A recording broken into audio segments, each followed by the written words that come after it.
বন্ধুরা, আজকের ইভিনিংয়ে জানাই আমার চ্যানেলে সবাইকে স্বাগত এবং অনেক অনেক অভিনন্দন এবং আন্তরিক শুভেচ্ছা।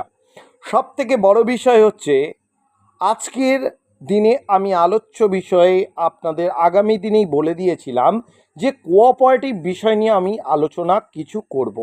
যে আমাদের কোঅপারেটিভ বিষয় নিয়ে আলোচনা করতে গিয়ে কতটা আমাদের সিকিউরিটি আছে এবং কি করে এতটা পার্সেন্ট আমাদের সুদ দিতে পারে এবং কোঅপারেটিভে টাকা রাখলে আমাদের এখন সিকিওর কি না, টোটাল বিষয়টা নিয়ে আমি যদি আলোচ্য বিষয় আপনাদের আনতে চাই তাহলে আমাদের আগে জানতে হবে যে কোঅপারেটিভ কত ধরনের আছে। কোঅপারেটিভ আমাদের সেন্ট্রাল কোঅপারেটিভ আছে, স্টেট কোঅপারেটিভ আছে, ডিভিশন কোঅপারেটিভ আছে, গ্রামীণ কোঅপারেটিভ আছে।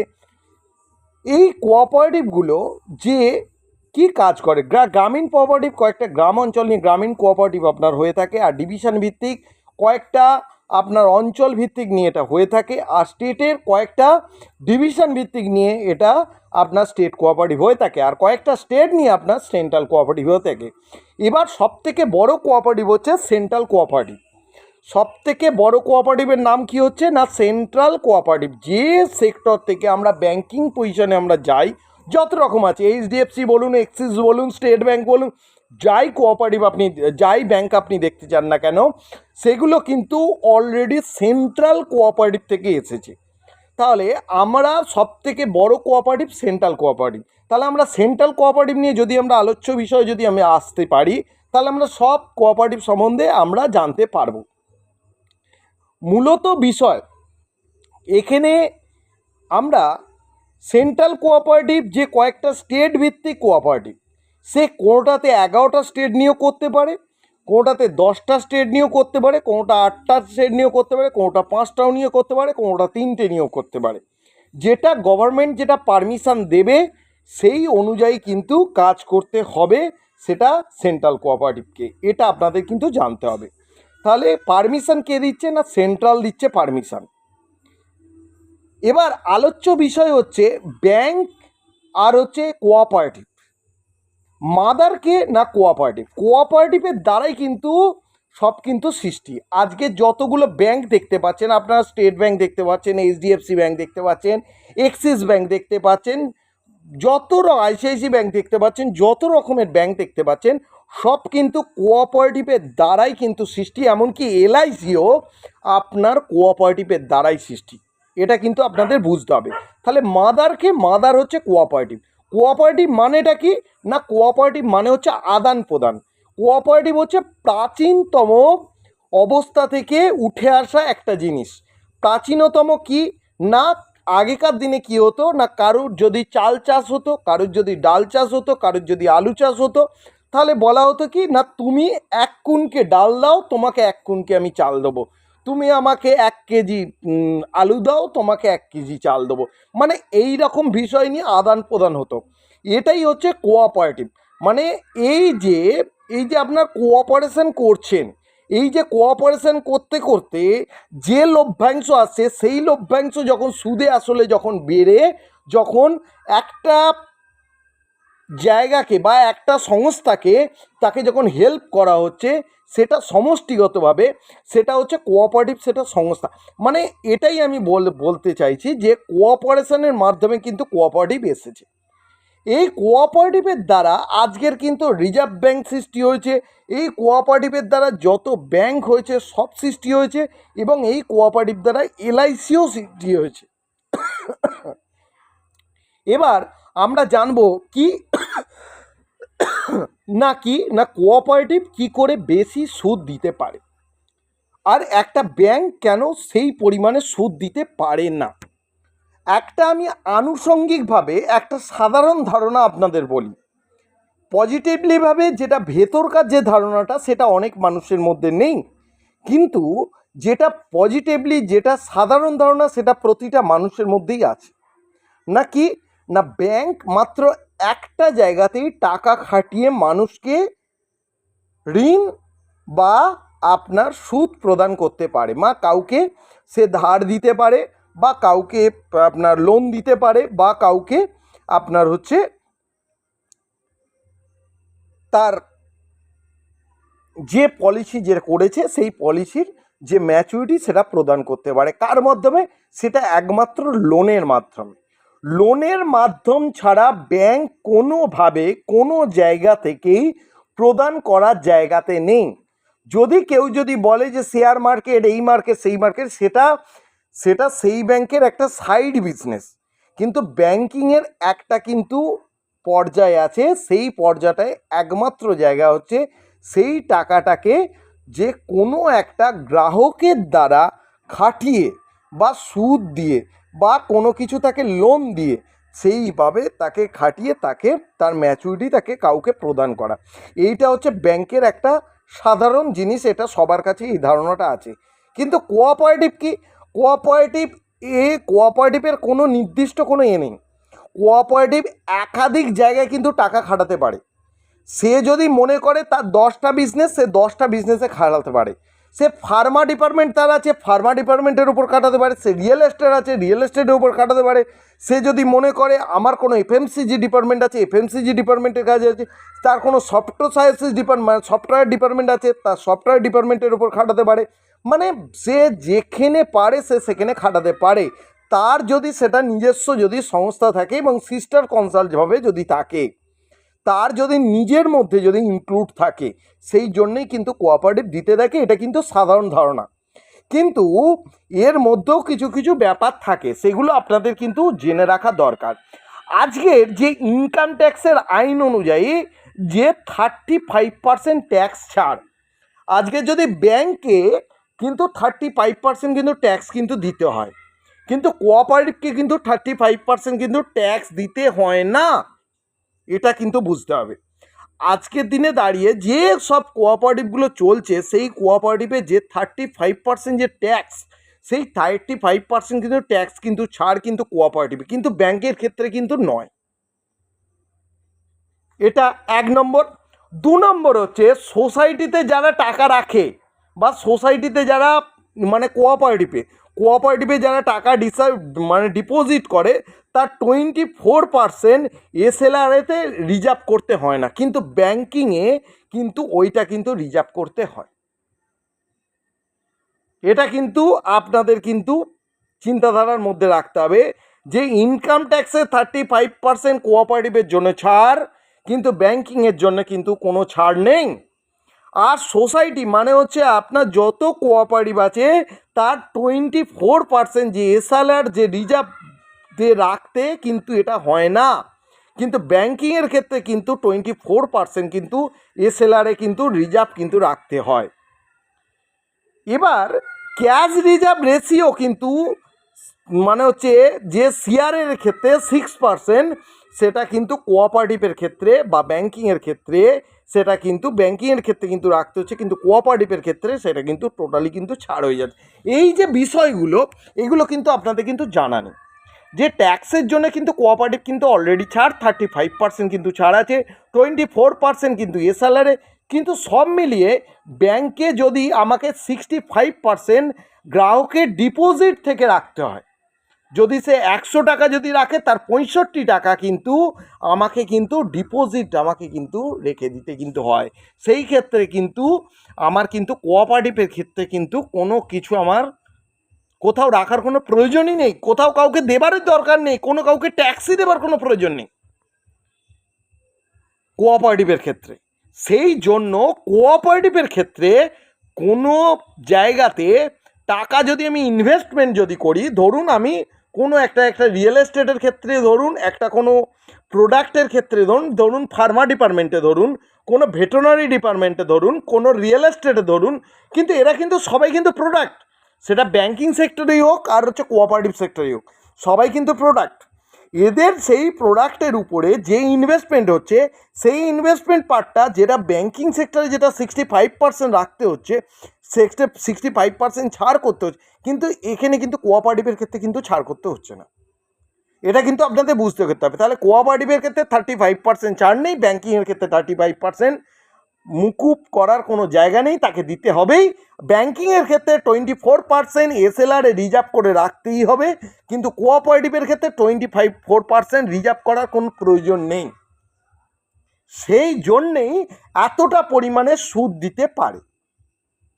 আর একটা কথা আপনাদের জানতে হবে যে ব্যাংকিং সেক্টর হচ্ছে গ্রাহক চালিত, আর কোঅপারেটিভ হচ্ছে মেম্বার চালিত।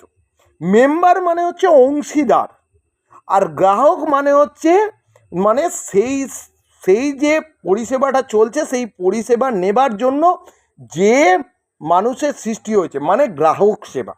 মানে গ্রাহক ব্যাংকিংয়ের ক্ষেত্রে গ্রাহক, আরও কোঅপারেটিভের ক্ষেত্রে কিন্তু আপনার মেম্বারশিপ। অনেকে বলে আমি কোঅপারেটিভে টাকা রাখতে গেলে আমি মেম্বারশিপ কেন নেব? না, মেম্বারশিপ আপনাকে এই কারণেই নিতে হবে যে কোঅপারেটিভে কিন্তু কোনো গ্রাহক কিন্তু টাকা রাখতে পারে না। কোঅপারেটিভের ক্ষেত্রে তাকে কিন্তু মেম্বারশিপ নিয়েই তবেই কিন্তু সে টাকা রাখতে পারবে, তার আগে কিন্তু সে কিন্তু কোনোভাবেই কিন্তু টাকা রাখতে পারবে না। তাহলে মেম্বারশিপ কথার অর্থই হলো সেই কোঅপারেটিভের একটা হচ্ছে অংশীদার, সে একটা মালিক।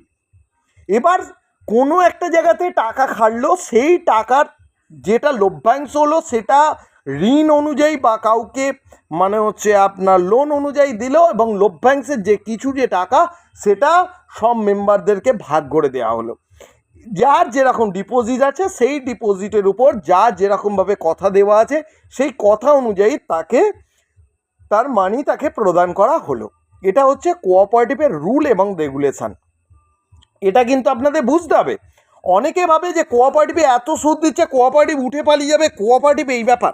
কিন্তু আমি আপনাদের বলছি 2019 সালে যে রুল রেগুলেশন পাস হয়েছে, আমি একটা কথা বলি, কথাটা ভালোভাবে বোঝার চেষ্টা করবেন। আমাদের সেন্ট্রাল গভর্নমেন্ট যেসব সিকিউরিটি বোর্ড আপনাদের সামনে নিয়ে এসেছে, তার মধ্যে কটা সিকিউরিটি বোর্ড নিয়ে এসছে? মোট টোটাল 9টা সিকিউরিটি বোর্ড নিয়ে এসছে। তার মধ্যে আছে আপনি আরবিআইকে পাবেন, সেবিকে পাবেন, আইআরডিএকে পাবেন, এনএইচবিকে পাবেন, সিআরসিএসকেও পাবেন। এরকম করে অনেক আপনার সিকিউরিটি বোর্ড আপনার আছে, 9টা মোট টোটাল সিকিউরিটি বোর্ড আছে।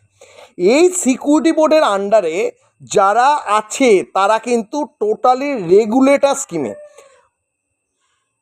আমাদের মার্কেট থেকে দুটো টাইপের কিন্তু টাকা লেনদেন করা হয়, একটা রেগুলেটর স্কিমে, একটা আনরেগুলেটর স্কিমে। আনরেগুলেটর স্কিম কোনগুলোকে বলবো? যেগুলো অথেন্টিক নয়, যেগুলো সিকিউরিটি বোর্ডের আন্ডারে নয়, সেগুলো অথেন্টিক নয়।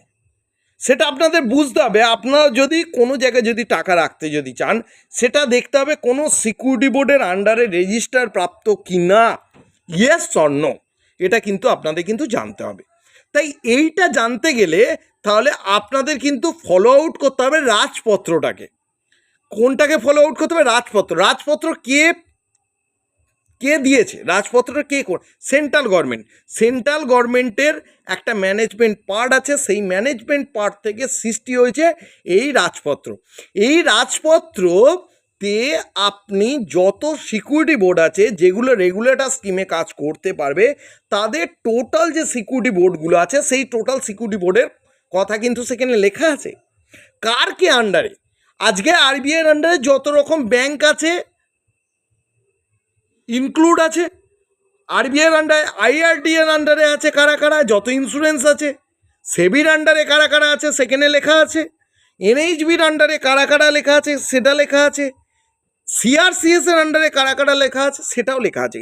সিআরসিএস এর আন্ডারে যত রকমের সেন্ট্রাল কোঅপারেটিভ আছে সেগুলো কিন্তু টোটাল কিন্তু সিকিউরিটি বোর্ডের আন্ডারে। এই সিকিউরিটি বোর্ড গঠন কখন হয়েছিল?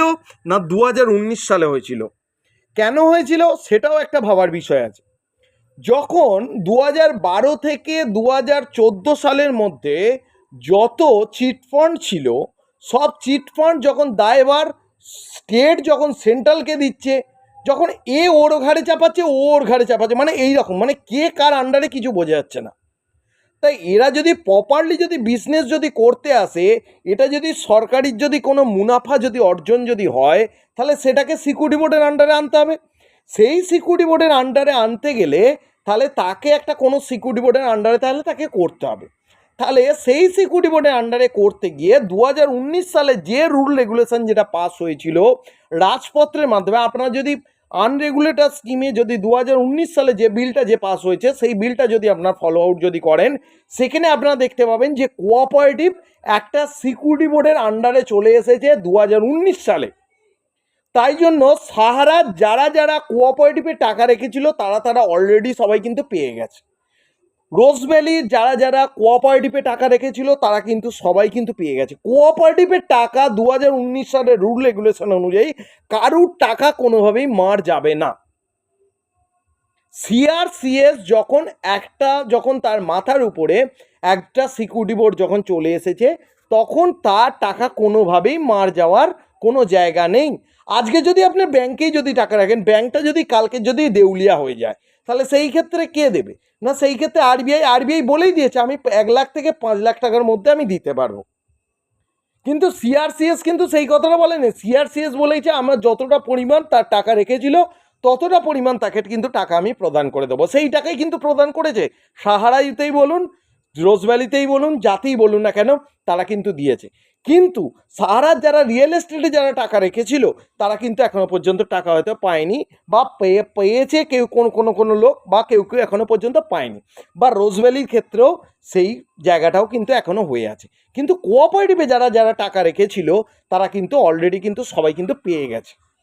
এটা কিন্তু আপনাদের ভাবার বিষয় আছে। অনেকে ভয় পান যে কোঅপারেটিভে আমি টাকা রাখবো, টাকা আমাদের যদি চোট হয়ে যায়, কোনো রকমভাবে টাকা যদি আমাদের মার হয়ে যায়, তাহলে আমরা গরিব মানুষ, আমরা কোনোভাবে না। বন্ধুরা, আপনাদের জন্য 2019 সালে সেন্ট্রাল গভর্নমেন্ট অলরেডি আনরেগুলেটেড স্কিমে যে বিল পাস করেছে, সেই বিলগুলোর মধ্যে যত রকমের কোঅপারেটিভ আছে, মানে সেন্ট্রাল কোঅপারেটিভ যেগুলো আছে, সেগুলো হচ্ছে সিআরসিএস বলে একটা সিকিউরিটি বোর্ড, সেই সিকিউরিটি বোর্ডের আন্ডারে অলরেডি নিয়ে চলে এসেছে।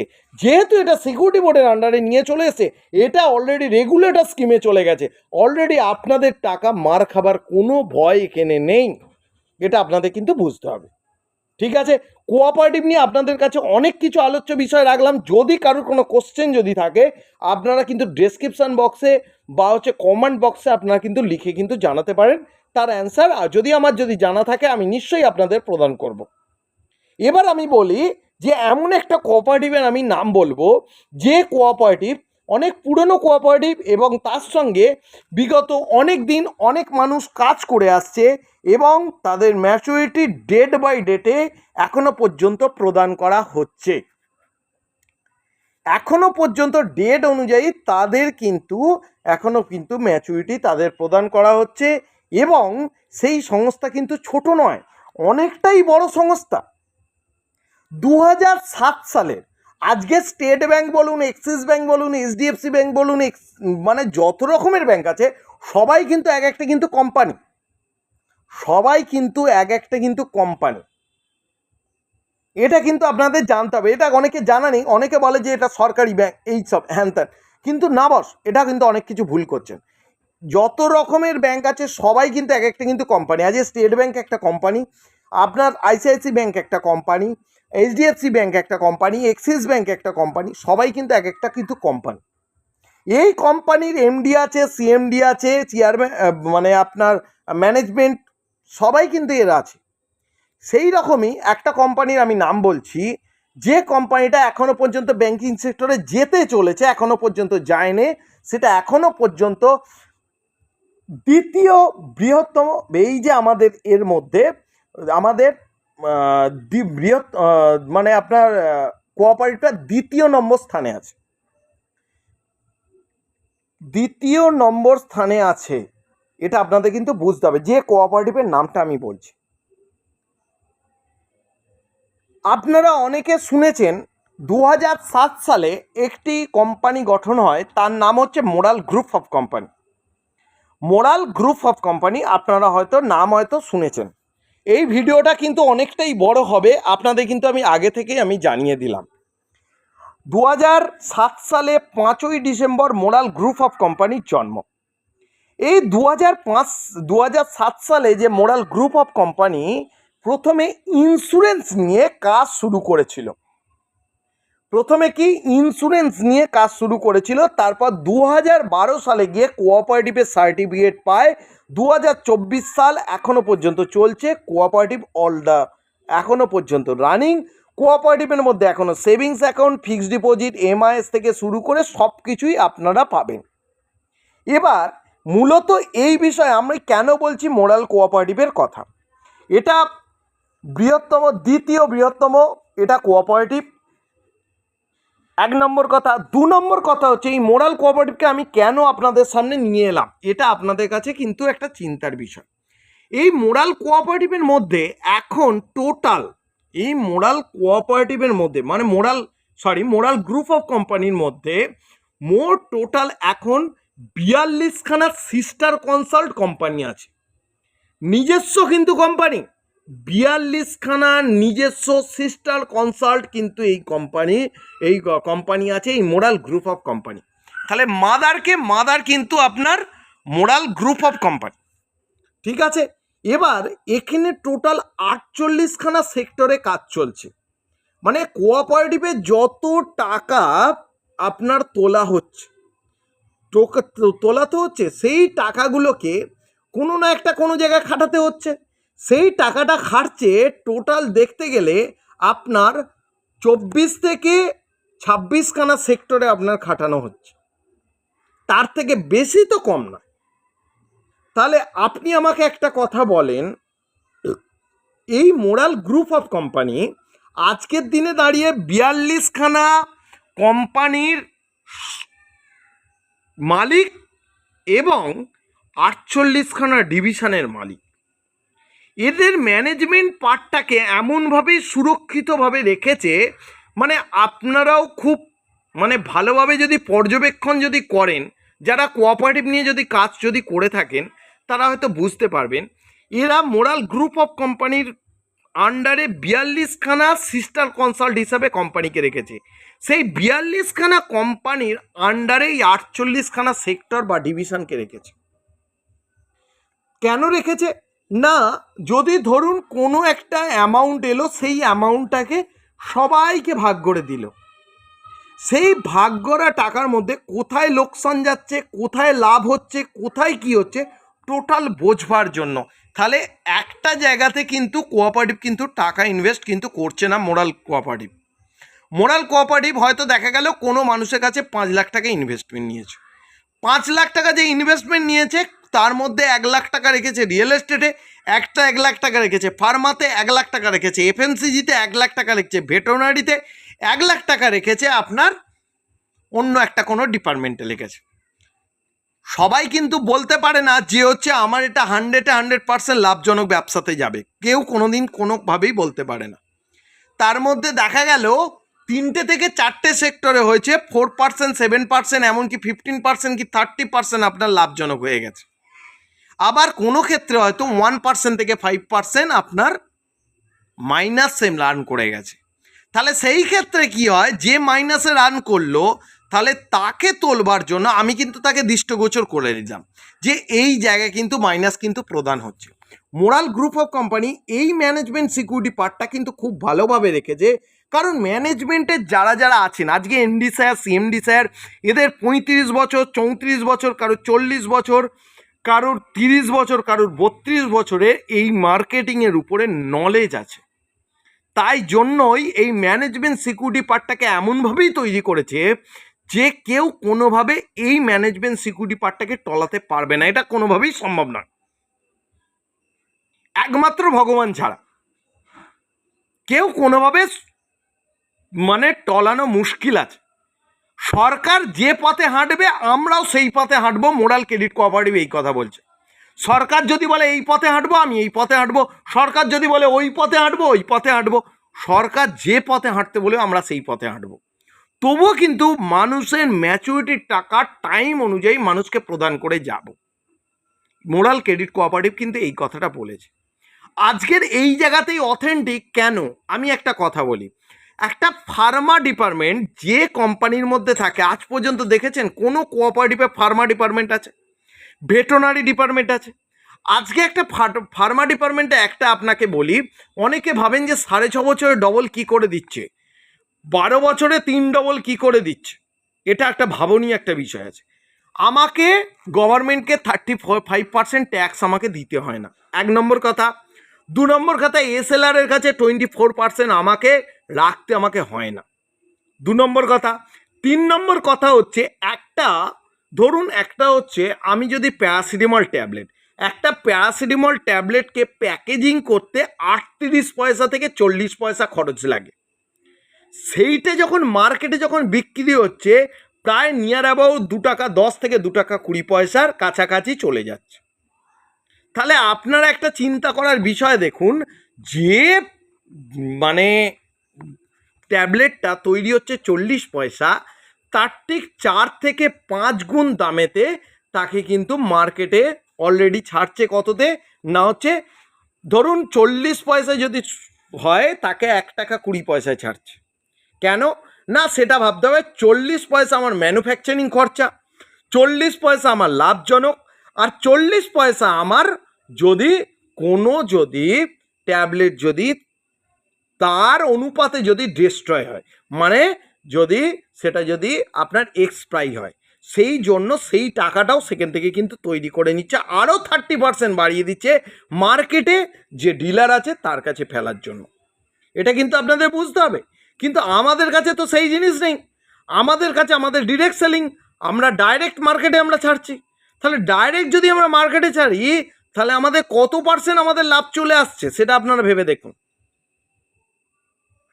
আজকের দিনে দাঁড়িয়ে আপনারা ভাবুন যে আমার 40 পয়সা যদি আমার মানে একটা জ্বরেরই ট্যাবলেট হোক বা যাই জিনিসই হোক, মানে ধরুন একটা ট্যাবলেট আমরা তৈরি করছি যার নাম হচ্ছে অ্যাজিমল, 650 বা 600।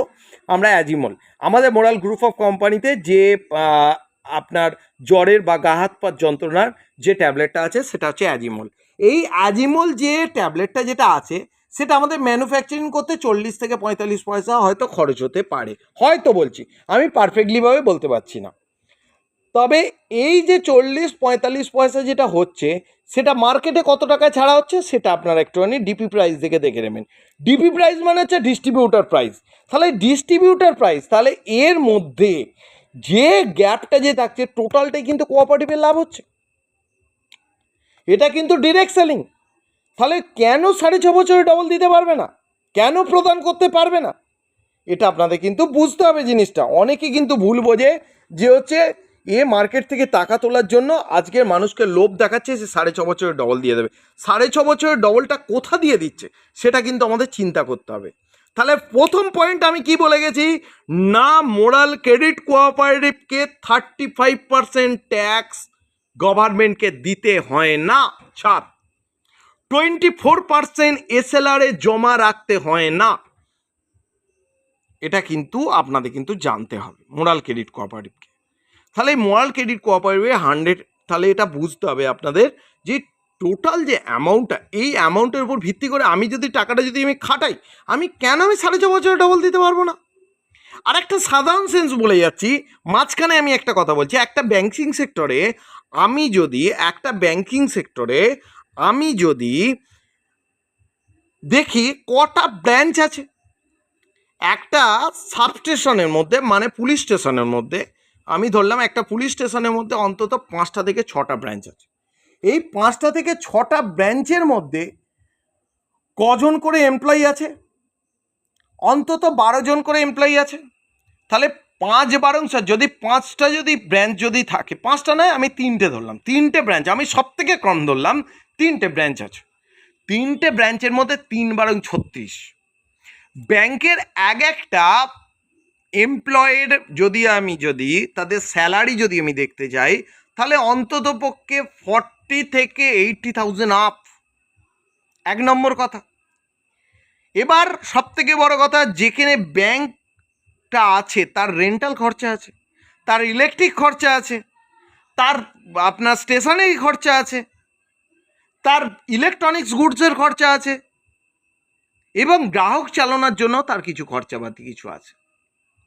কিন্তু কোঅপারেটিভ ক্ষেত্রে এই সমস্ত কিছু নেই। কোঅপারেটিভের ক্ষেত্রে ছোট ছোট সিএসপি আছে, সেই সিএসপি কেউ 2%, কেউ 1%, কেউ 3%-এ তারা বিজনেস করে যাচ্ছে।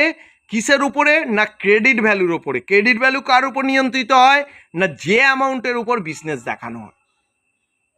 আজ ধরুন 100 টাকার মধ্যে 50 টাকার মধ্যে বিজনেস দেখালো, তাহলে 50%, তাহলে 50%-এর উপর ক্রেডিট ভ্যালুর ওপরে তার 1% 2% হয়তো কমিশন সেই সিএসপি হয়তো পেলো।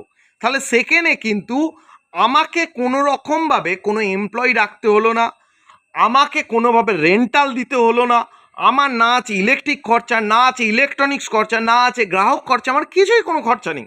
আমি কেন দিতে পারবো না 6.5 বছরে ডবল?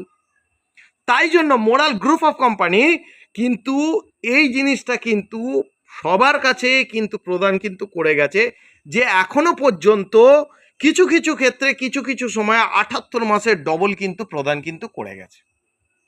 তাই যেসব বন্ধুরা হয়তো ভয় পাচ্ছেন যে হচ্ছে হাই বাবা 6.5 বছরে ডবল রাখবো, টাকা পাবো তো, বন্ধুরা আপনাদের আমি বলি, এটা আপনারা টাকা জমা পড়ছেন 2019 সালের পরে রেগুলেটর সিস্টেমে অলরেডি কোঅপারেটিভ চলে এসেছে, সেটা কিন্তু আপনাদের জানতে হবে।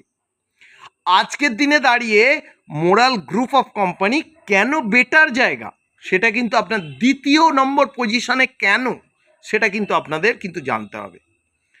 আজকের দিনে দাঁড়িয়ে 42খানা কোম্পানির মালিক মোরাল গ্রুপ অফ কোম্পানি এবং 48খানা ডিভিশনে কাজ করছে, এবং সরকারি কিছু কিছু ডিভিশনে অলরেডি কাজ চালু করে দিয়েছে, এবং আগত দিনে কোঅপারেটিভের সমস্ত টাকা গভর্নমেন্ট সেক্টরেই প্রদান করা হবে, এই বলেই আশ্বাস দিয়েছেন সিএমডি স্যার। আজকের দিনে দাঁড়িয়ে আপনাদের ইউপির যে পাতাল রেল যে চলছে, কার সফটওয়্যারে চলছে? মোরাল গ্রুপ অফ কোম্পানির সফটওয়্যারে চলছে। আজকে সে এমনি দ্বিতীয় নম্বর পজিশনে নেই, সে দ্বিতীয় নম্বর পজিশনে আছে তার কর্মের উপরে, তার ধর্মের উপরে। কর্ম অনুযায়ী ধর্ম হয়, ধর্ম অনুযায়ী কর্ম হয়, একটা মানুষের ধর্মই কর্ম, একটা মানুষের কর্মই ধর্ম। তাহলে সেই কোম্পানির কর্ম এবং ধর্ম সেই মোরাল গ্রুপ অফ কোম্পানির এই জিনিসটাতে রেখেছে বলেই আজকে সে দ্বিতীয় নম্বর পজিশনে। তাই বন্ধুরা আপনারা যারা যারা মনে করছেন যে এই জায়গাতে কোন জায়গাতে টাকা রাখলে আপনাদের সুবিধে হবে বা কোনো অসুবিধে হবে না, আপনাদের বলি একটা কথা, কোঅপারেটিভে টাকা রাখলে কোনো দিন আপনাদের কোনো কিছু প্রবলেম হবার কথা নয়। আর যদিও কিছু প্রবলেম হয় আপনাদের বিনিয়োগ টাকা আপনারা ফেরত পেয়ে যাবেন, যেহেতু এটা রেগুলেটর স্কিমে আছে, যেহেতু এর সিকিউরিটি বোর্ডের আন্ডারে আছে। বোঝাতে পারলাম আপনাদের? এবং মোরাল গ্রুপ অফ কোম্পানি আমি কেন আপনাদের বলছি আরও বেশি সিকিউরড, কেন বলছি কোম্পানি না, কোম্পানিটা অনেক পুরনো কোম্পানি, 2007 সালের কোম্পানি, 2012 সালের কোঅপারেটিভের রেজিস্টার প্রাপ্ত, এবং এরা একাধিক স্টেটে মানে মোট টোটাল 10টা থেকে 11টা স্টেটে এরা কাজ করে চলেছে। একটা দুটো স্টেট না, অনেক কোঅপারেটিভ আপনারা দেখতে পাবেন 4টে স্টেট, কেউ 5টা স্টেট, কেউ 9টা স্টেট, কিন্তু এ কিন্তু 11টা স্টেটে, 10 থেকে 11টা স্টেটে কিন্তু এ কিন্তু কাজ করে চলেছে এই মোরাল ক্রেডিট কোঅপারেটিভ। এই মোরাল ক্রেডিট কোঅপারেটিভের জায়গাটা কিন্তু অনেক বিশাল জায়গা। আজকের দিনে দাঁড়িয়ে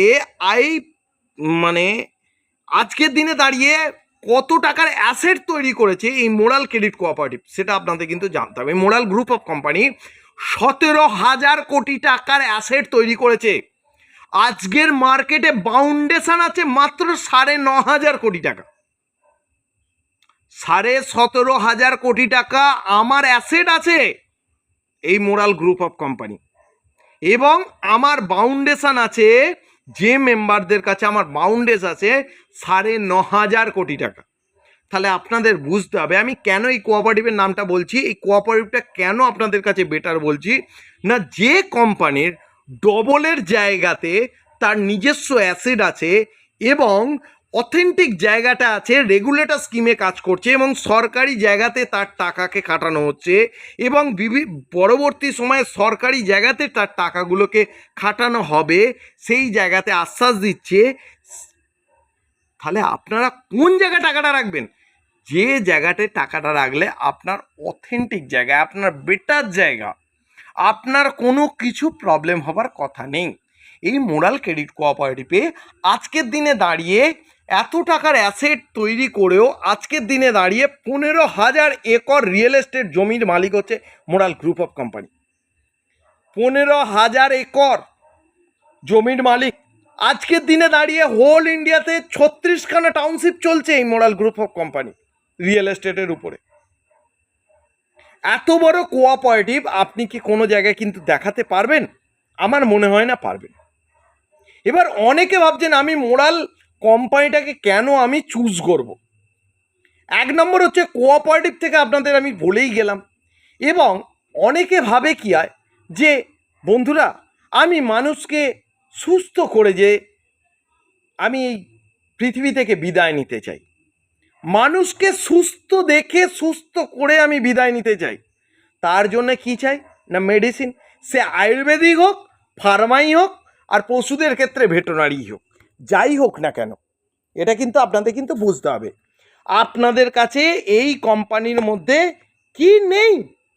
আপনাদের মধ্যে আপনার যার মনে হবে কোঅপারেটিভে কাজ করতে পারেন, যার মনে হবে আপনি ভেটেরিনারিতে কাজ করতে পারেন, যেসব এজেন্ট আপনারা কাজ করতে চাইছেন সেই সব দিক থেকে আমি বলছি, বা অন্যান্য কোম্পানির দিক থেকে কেন বেটার। দেখুন, প্রতিটা কোম্পানি কিন্তু বেটার কোম্পানি। আজকের দিনে দাঁড়িয়ে হোল ইন্ডিয়াতে যতগুলো কোম্পানি চলছে সব কোম্পানি কিন্তু বেটার। সে প্রোডাক্ট বেসিসই হোক, সে যাই বেসিসই থাকুক না কেন, সে কিন্তু অথেন্টিক জায়গাতে রেখেই কিন্তু আজকের দিনে কাজ করছে।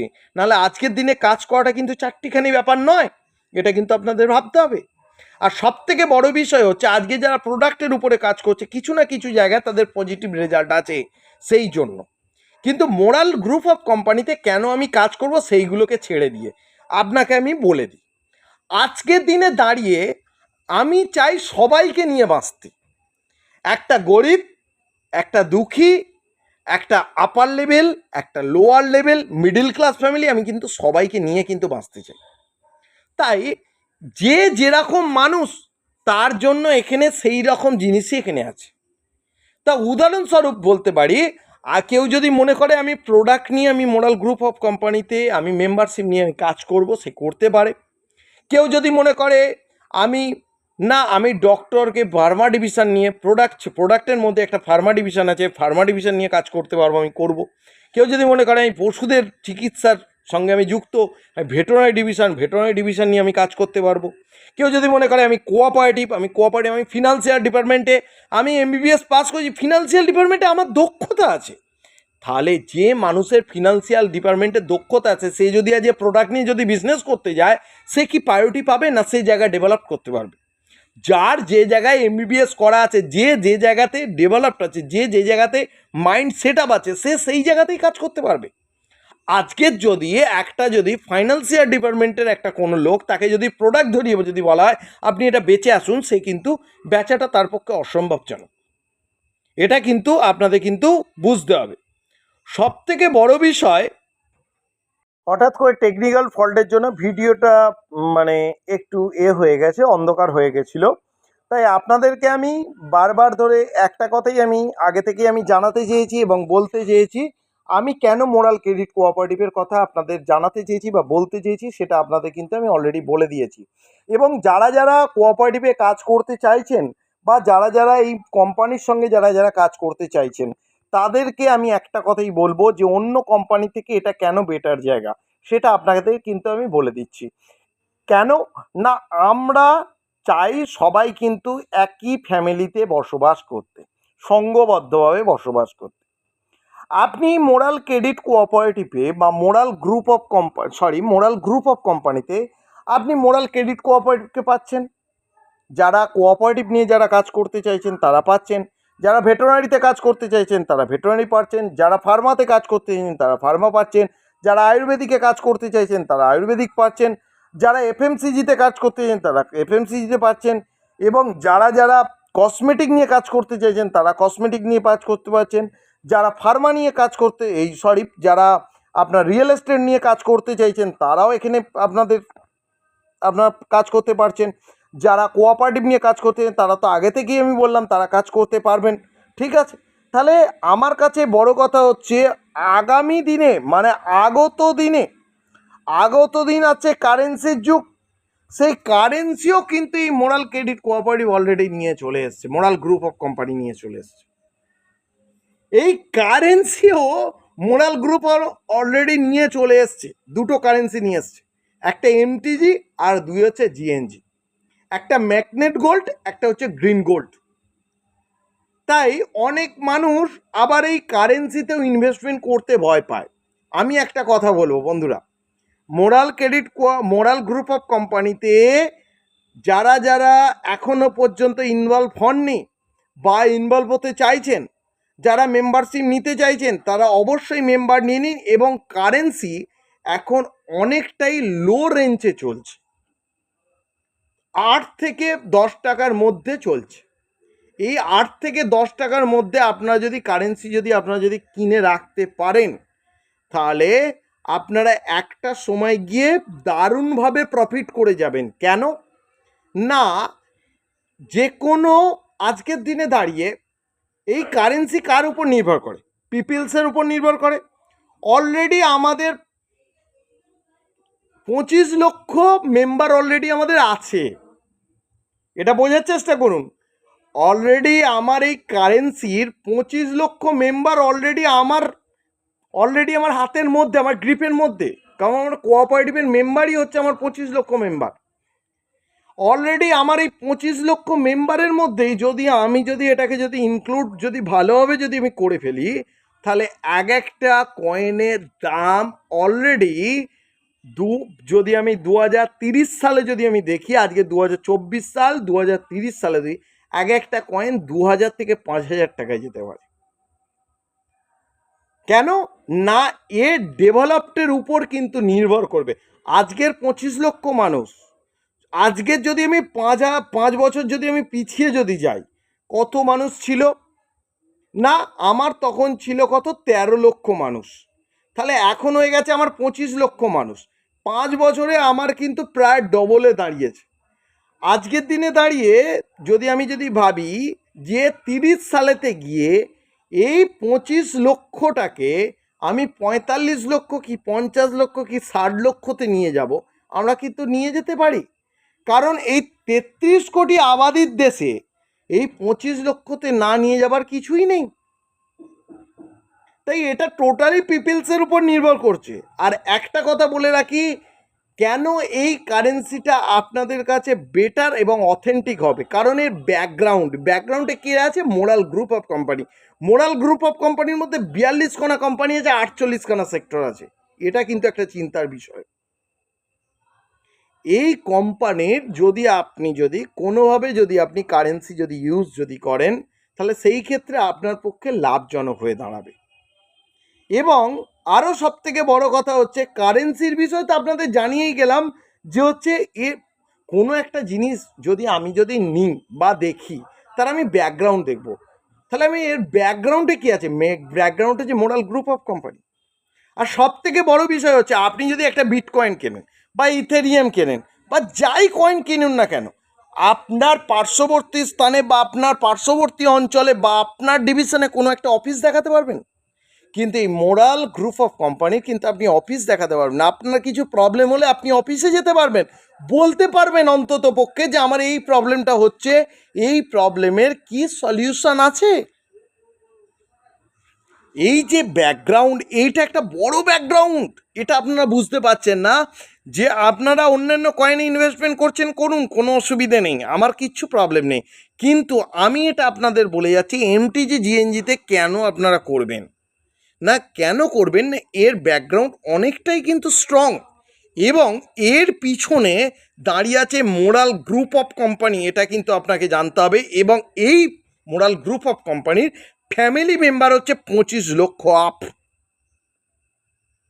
এর যে কোনো দিন দাম আপনার 1000 টাকা ওপর বেরিয়ে যেতে পারে, কয়েক ঘন্টার মধ্যে, কয়েক সেকেন্ডের মধ্যে। কেন না, এর নিজের ফ্যামিলির লোক কিন্তু এর গ্রিপের মধ্যে। কিন্তু অন্যান্য কারেন্সির কিন্তু লোক কিন্তু গ্রিপের মধ্যে নয়, কারণ এই কারেন্সির কিন্তু দাম কিন্তু ওঠানামা করে পিপলসের উপরে। এটা কিন্তু আপনাকে জানতে হবে, কত সেলিং হচ্ছে, কত আপনার কেনা হচ্ছে, কত আপনার বিক্রয় হচ্ছে। যেখানে আমার দেখা যায় 25 লক্ষ মানুষ যদি 1000 করে কয়েন কেনেন, তাহলে কোথায় গিয়ে দাম দাঁড়াতে পারে আজকের দিনে দাঁড়িয়ে? এটা আপনাদের বুঝতে হবে জিনিসটা। আর যে কোম্পানির ব্যাকগ্রাউন্ড, যে কারেন্সির ব্যাকগ্রাউন্ডে মোরাল গ্রুপ অফ কোম্পানি আছে এবং তার অফিস এবং আপনারই এলাকার মধ্যে আছে, তাহলে আপনার চিন্তাটা কোন জায়গায় কারেন্সির ওপরে ইনভেস্টমেন্ট করতে। আরও একটা বিষয় আপনাদের জানিয়ে রাখি, আমাদের এই যে এমটিজি বলুন আর জিএনজি বলুন, এই যে কারেন্সি দিয়ে এই কোঅপারেটিভের ফিক্সড ডিপোজিটও হচ্ছে, প্রোডাক্টও কেনা বেচা হচ্ছে, পরবর্তী সময়ে গাড়িও কেনা বেচাও শুরু হবে। মোরাল গ্রুপ অফ কোম্পানি কয়েকদিনের মধ্যেই আরও কিছু কিছু ডিভিশন আপনাদের আনতে চলেছে, আমি আগে থেকে বলবো না। এই আপনার কারেন্সি দিয়েও সেটা কিন্তু কেনা বেচা যাবে। আবার এও দেখতে পাবেন যে রিয়েল এস্টেটের প্লটও হয়তো কেনা বেচা হয়তো হতে পারে। আজকের দিনে দাঁড়িয়ে একটা ফিক্সড ডিপোজিটও কিন্তু এই কারেন্সির মধ্যে দিয়ে হচ্ছে, এক প্রোডাক্টগুলো আপনারা কিন্তু এই কারেন্সির মধ্যে দিয়ে কিনতে পাচ্ছেন। মোরাল গ্রুপ অফ কোম্পানির যত রকমের প্রোডাক্ট আছে, তাহলে আপনারা বুঝে দেখুন এই কারেন্সি কেন ডেভেলপমেন্টের জায়গায় যাবে না, আর এই কারেন্সি আপনাদের কাছে কেন অথেন্টিক সেটা আপনাদের কিন্তু বুঝতে হবে, জানতে হবে। সব থেকে বড় বিষয় হচ্ছে জানতে বুঝতে শুনতে তো কোনো টাকা পয়সা লাগছে না, লাগছে কি সময় লাগছে আর আপনার ইনভলভমেন্ট লাগছে সেই জায়গায়। তা আপনার জানতে বুঝতে প্রবলেমটা কোন জায়গায়, তা জানা বোঝার তো শেষ থাকে না বন্ধুরা। সব থেকে বড় বিষয় হচ্ছে এই জায়গাটা আমি কারেন্সি সম্বন্ধে আমি বলে গেলাম। এবং আমি আর একটা কথা বলবো, মোরাল গ্রুপ অফ কোম্পানিতে যারা যারা কাজ করতে চাইছেন, যারা যারা এজেন্টশিপ নিয়ে কাজ করতে চাইছেন বা ডিস্ট্রিবিউটারশিপ নিয়ে যারা কাজ করতে চাইছেন, তারা একটা কথা জানবেন, আপনারা 4টি জায়গায় ঘুরবেন। কোনো জায়গায় কোনো কোম্পানি নিয়ে কোঅপারেটিভ নিয়ে কাজ করছে, কোনো জায়গায় দেখতে পাবেন আপনার প্রোডাক্ট নিয়ে কাজ করছেন, কোনো জায়গায় কারেন্সি নিয়ে কাজ করছে, কোনো জায়গায় রিয়েল এস্টেট নিয়ে কাজ করছে, কোনো জায়গায়। কিন্তু মোরাল গ্রুপ অফ কোম্পানিতে মাত্র একটা আইডির ওপরেই কিন্তু সব কাজ চলছে, আর একটা আইডির মধ্যেই কিন্তু আপনার সব কিছু বিজনেস কিন্তু ইনক্লুড হচ্ছে। একটা আইডির মধ্যে বিজনেস ইনক্লুড হয়ে আপনার কিন্তু কমিশন কিন্তু আপনার কাছে যাচ্ছে।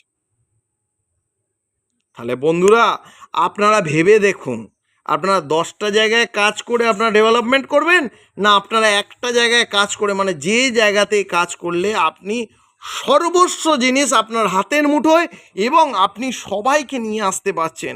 একটা যদি মনে করেন ফাইন্যান্সিয়াল ডিপার্টমেন্টের একটা লোককে আপনি নিয়ে আসতে পারছেন, একটা প্রোডাক্টের একটা লোককে নিয়ে আসছেন, একটা ডক্টরকে নিয়ে আসতে পারছেন, একটা গরুর ডাক্তারই হোক, একটা মানুষের ডক্টর হোক, যে কোনো কাউকে আপনি কিন্তু নিয়ে আসতে চাইছেন। এবং যারা কসমেটিক যারা দোকানদার আছেন তাদেরকেও আপনারা নিয়ে আসতে চাইছেন, যারা মুদিখানা যারা দোকানদার আছেন, যারা এফএমসিজি ডিপার্টমেন্টের যারা দোকানদার আছেন, কিন্তু তাদেরকেও আপনারা নিয়ে আসতে চাইছেন, যারা গার্মেন্টসের যারা দোকানদার আছে তাদেরকেও আপনারা নিয়ে আসতে পারছেন, তাদেরকেও আপনারা ডিস্ট্রিবিউটার দিতে পারছেন। তাহলে আপনারা একটা কথা ভেবে দেখুন, আপনারা 10টা জায়গায় 10টা কোম্পানি করবেন, না একটা কোম্পানি করে আপনি সবাইকে একটা জায়গাতে ইনক্লুড করবেন। ডেভেলপিংয়ের জায়গা আপনার কোন জায়গাটা আপনার তাড়াতাড়ি হবে সেটা আপনারা কিন্তু ভেবে দেখুন।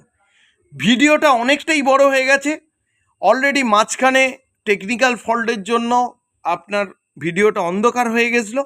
আমি এখনও একটা কথা বলবো, যারা যারা এখনও পর্যন্ত ভালো কোম্পানি খুঁজছেন কাজ করবার জন্য, আমি আপনাদের সাজেস্ট করছি মোরাল গ্রুপ অফ কোম্পানি, যার মধ্যে সততা আছে, যার মধ্যে ব্যক্তিত্ব আছে, যার মধ্যে মোরালিটি আছে, যার মধ্যে আপনি আপনার জীবনকে ফিরে পাবেন এবং জীবনের সান্নিধ্যের এক রামধনু তৈরি করতে পারবেন এবং আপনার কোনো লাইবিলিটি থাকবে না।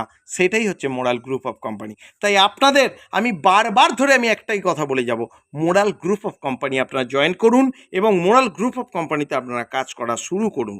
কারণ এটা কিন্তু আপনাদের জীবনের একটা কিন্তু ভগবত দপ্তর থেকে আপনাদের আশীর্বাদ। এই আশীর্বাদ যদি আপনারা যদি গ্রহণ যদি না করেন, তাহলে আপনাদের জায়গা আপনারাই তৈরি করবেন। যদি এই আশীর্বাদ যদি আপনারা যদি গ্রহণ করেন, তাহলে আপনারাও দেখতে পাবেন আপনারাও একটা জায়গাতে পৌঁছে গেছেন। আপনাদের কথা অনেক কিছু জিনিস শেয়ার করলাম এবং এর মধ্যে কিছু কিছু কথা হয়তো আমি বলিনি বা বলা হয়ে ওঠেনি, কিন্তু আরও বেশি বড় ভিডিও বড় হয়ে যাবে। এত বড় ভিডিও দেখতেও ভালো লাগবে না এবং আপনাদের শুনতেও ভালো লাগবে না। এরপরে আরও একদিন আমি আসবই মোরাল গ্রুপ অফ কোম্পানির অনেক কিছু আলোচ্য বিষয় নিয়ে।